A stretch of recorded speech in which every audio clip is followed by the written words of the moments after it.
Bangkai itu hewan yang mati tanpa sembelihan syara.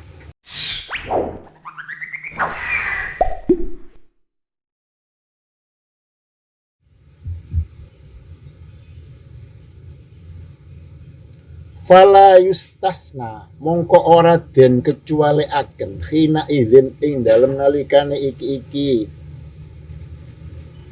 urida biha azzailatul hayat opo janinul mudzakkati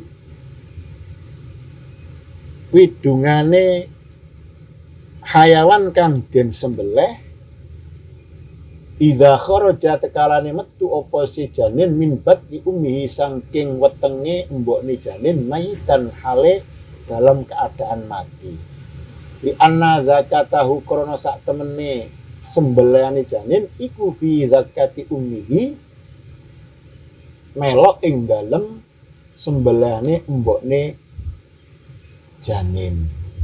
Jadi yang dimaksud bangkai tadi hewan yang kehidupannya hilang tanpa sembelihan syara, itu namanya bangkai.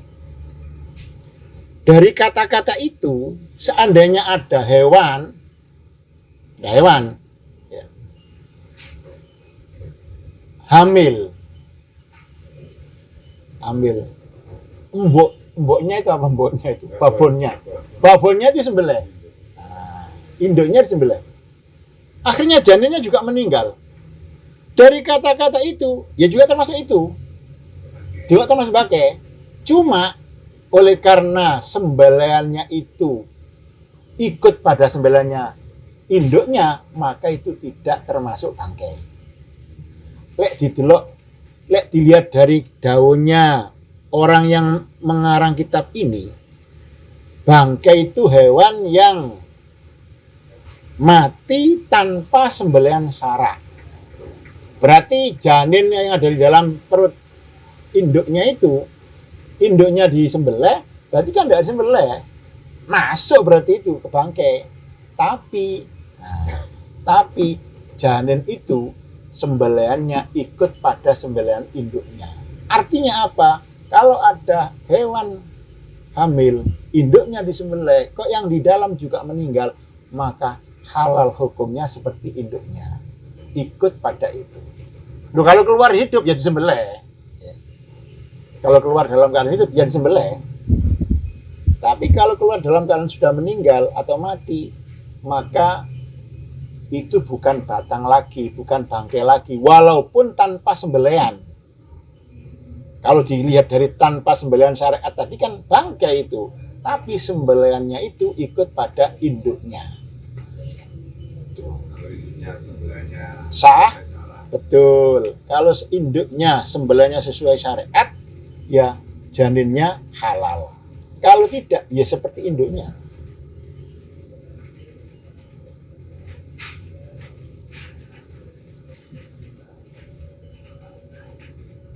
Wa kadza ghairuhu.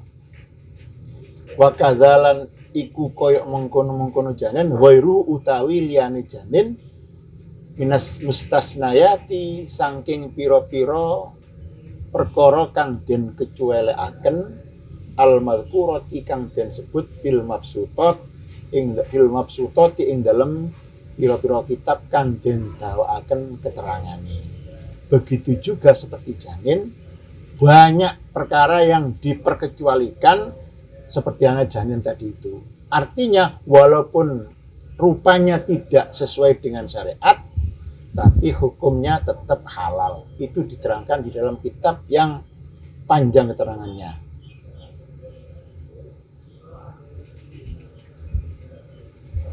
Wonten sing ditangketaken. Semua hewan itu apa seperti yang dikatakan? Hewan kan banyak, hewan yang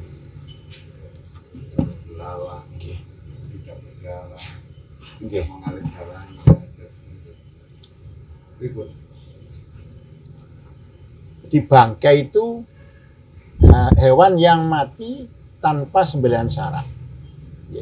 pokoknya mati tanpa sembilan syarat itu namanya bangkai.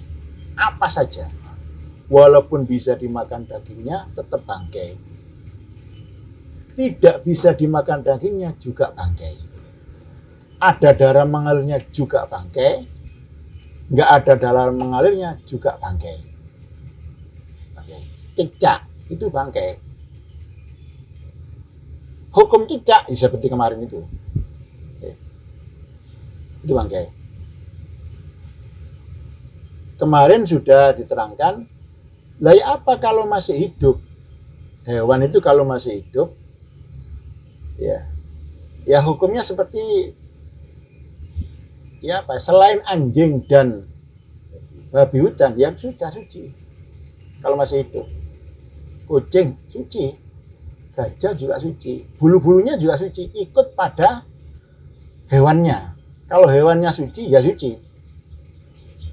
Tapi kalau sudah mati tanpa sembilan syarak, maka bulunya juga ikut seperti bangkainya itu. Hewan yang bisa dimakan dagingnya, jika disembelih sesuai syariat, maka halal dagingnya. Tapi bangkai yang tidak boleh dimakan, tapi hewan yang tidak boleh dimakan dagingnya, walaupun disembelih secara syar'i, hukumnya tetap bangkai. Kucing disembelih, walaupun bismillah ping 17 dan sudah putus semua hulkum dan mariknya, tetap hukumnya bangkai. Gajah disembelih ya bangkai, karena nggak boleh dimakan dagingnya. Semua bangkai, iwak bangkai, manusia bangkai. Cuma ada perkecualian, bangkai yang suci ada. Apa itu nanti? Jadi semua bangkai itu najis. Cuma enten perkecualian.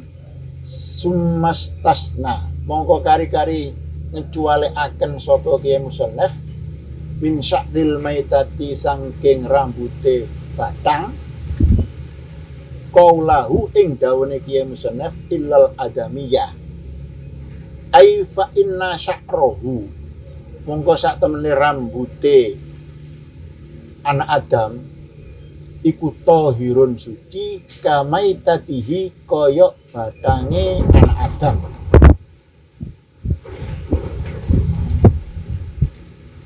Jadi semua bangkai itu hukumnya najis kecuali bangkainya anak Adam. Itu suci, rambutnya suci, semua yang ada di anak cucu Adam itu suci semua. Walaupun orangnya orang di luar orang Islam. Loh kok ada kata-kata orang kafir itu najis dalam etikot, bukan dalam hukum. Itu hukum najis yang di dalam KPK itu najis dalam etikotnya yang najis. Artinya etikotnya tidak benar gitu. Jadi semua bangkainya anak Adam itu suci. 1, 2, ikan sebesar apapun suci bangkainya. Cuma ikan besar sunat dibeleh. Ikan kalau besar itu sunat disembelih. Walaupun nggak sembelih ditutuk ya sudah suci. Sampean boleh wali tahu dibelih sampean. Kaki rokan sampean tutuk. Ditesi gini ya. Loh, lek hewan lain ono wedhus sampean tutuk ngene ya batang.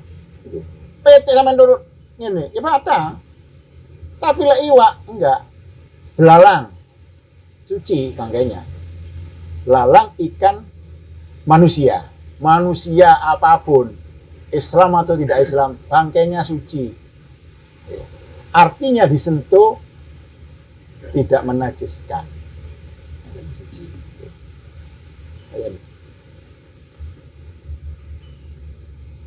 Jadi rambut sing bisa ndugi anak Adam, baik pisane nak tepak waktu urip utawa sakwise pejah, niku hukume suci.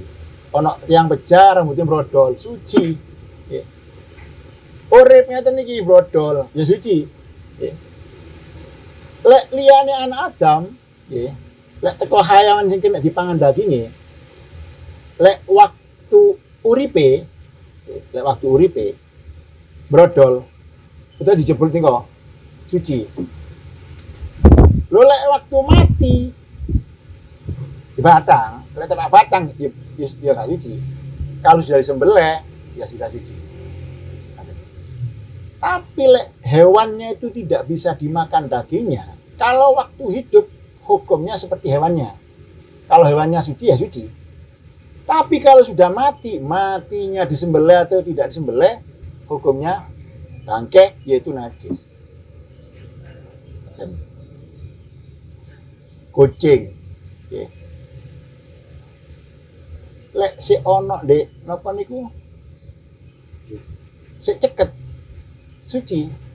Kalau lek wis brodol, itu bisa menajiskan. Hati-hati sampai lek ngode kucing mari wudu. Cuma lek sedikit dimakfu, najis tapi dimakfu gitu loh.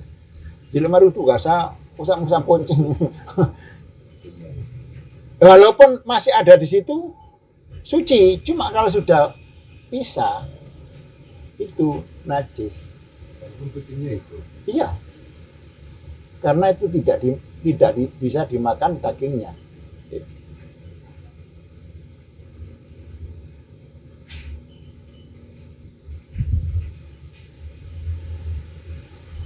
Sampun wonten sing tanggap. Jadi semua hewan yang nggak bisa dimakan dagingnya, Ya. bila anggota tubuhnya itu lepas dari badannya, maka itu dianggap bangkai dan najis. Bukan anggota tubuhnya, rambutnya. Lek anggota tubuhnya, walaupun bisa dimakan dagingnya, kalau lepas najis. Dan sampean ingin masak sup buntut, ngiris daging buntuti sapi ini wudu, diiris daging buntut itu. Bangkai niku mboten asal. Jadi mboten asal. Jadi walaupun napa nggih? Walaupun anggotanya hewan yang terlepas, baik itu waktu hidup itu berarti najis. Kalau waktu sudah meninggal ya lihat meninggalnya, matinya, proses penyembelihannya. Kalau penyembelihan sapi ya nggak masalah, seperti yang sudah kita makan itu. Kalau masih hidup ya najis. Bulunya kalau masih hidup, kalau memang hewannya itu bisa dimakan ya masalah. Tapi kalau anggotanya yang lepas, maka hukumnya najis. Ini bukan anggota loh ya, bulu. Jadi bulunya hewan yang bisa dimakan dagingnya itu suci bila lepasnya waktu hidup atau sudah mati, tapi dalam keadaan disembelih secara syar'i. Tapi kalau anggota tubuhnya yang lepas di waktu hidup, maka itu hukumnya bangkai. Ada sapi ketabrak mobil, sapinya hidup tapi sikilnya coplok, gak boleh dimasak itu. Atau sampean ingin ikan sapi, ngambil di sininya itu sampelnya itu diambil ya, diambil sampelnya kan nggak sembelih, ya nggak boleh, ya tetap tidak seperti bulunya. Bulunya walaupun hewannya hidup, bulunya tetap suci. Tapi kalau anggota tubuhnya kalau lepas waktu hidup najis. Lah kalau waktu mati ya lihat matinya. Kalau disembelih ya seperti daging-daging yang lain yang sudah sembelih itu. Nah kalau tidak sesuai dengan syariat sembelihnya ya bangkai. Hukumnya seluruhnya najis.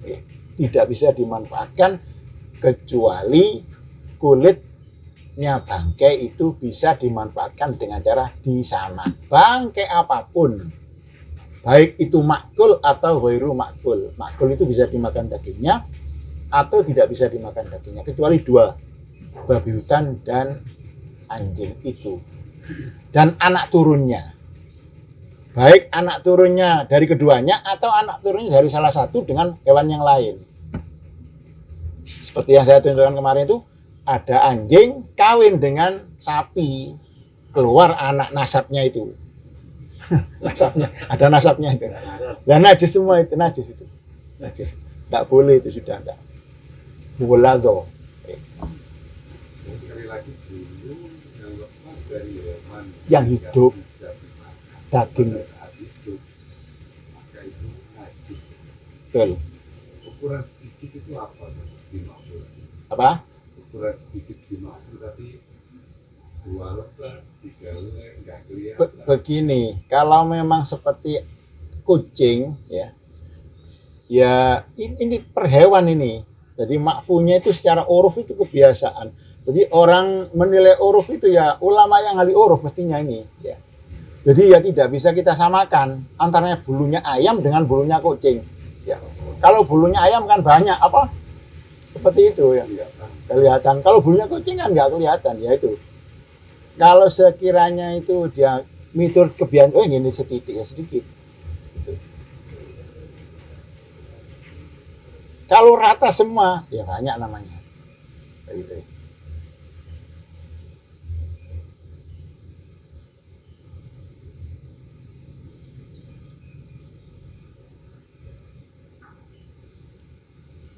Sampun?